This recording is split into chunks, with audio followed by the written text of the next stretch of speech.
पारिवारिक यात्रा राजगीर से दिल्ली तक। ये कहानी है एक परिवार की जिसने भारत की सांस्कृतिक और ऐतिहासिक विरासत को करीब से जानने के लिए एक यादगार सफर तय किया।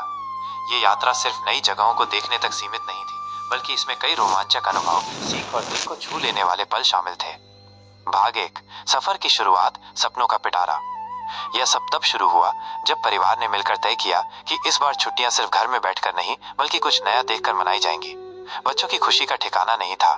एक बच्चे ने तुरंत अपने बैग में खिलौने भर लिए, तो दूसरे ने अपनी रंगीन पेंसिल और कॉमिक्स पैक कर ली।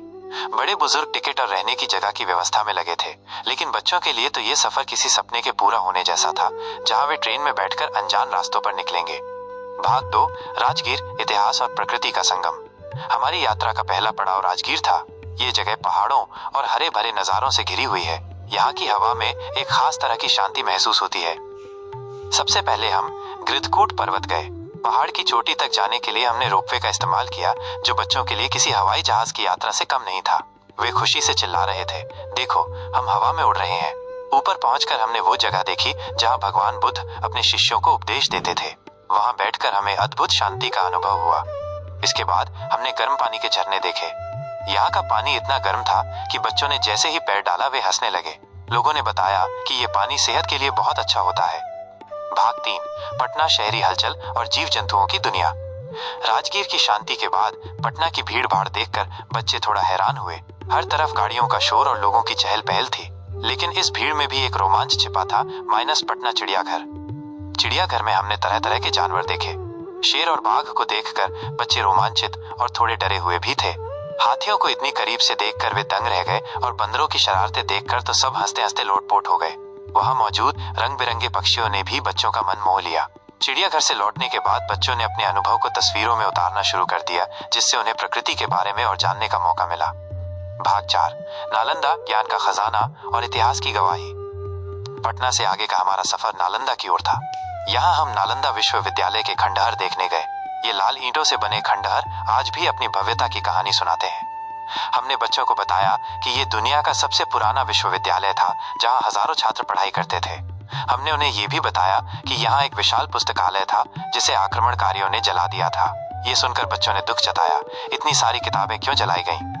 यह अनुभव बच्चों के लिए एक बड़ी सीख था कि ज्ञान ही सबसे बड़ी दौलत है और शिक्षा जीवन को सही रास्ता दिखाती है। भाग 5, अजमेर शरीफ माइनस आस्था का अनोखा दरबार। नालंदा से ट्रेन पकड़कर हम राजस्थान के अजमेर पहुंचे। यहाँ की सबसे खास जगह ख्वाजा मोइनुद्दीन चिश्ती की दरगाह है। दरगाह का माहौल बहुत ही आध्यात्मिक और सुकून भरा था। धूप, इत्र और सूफी कव्वालियों की आवाज से पूरा वातावरण भक्तिमय हो गया था। हमने वहाँ चादर चढ़ाई और दुआएं मांगी।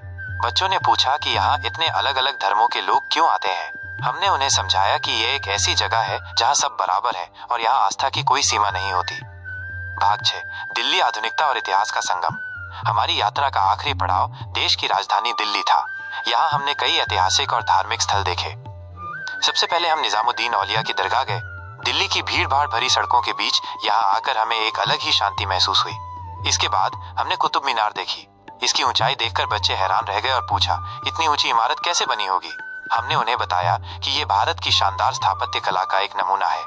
अंत में हम मेहरौली शरीफ पहुंचे, जहाँ कई सूफी संतों की मज़ारें हैं।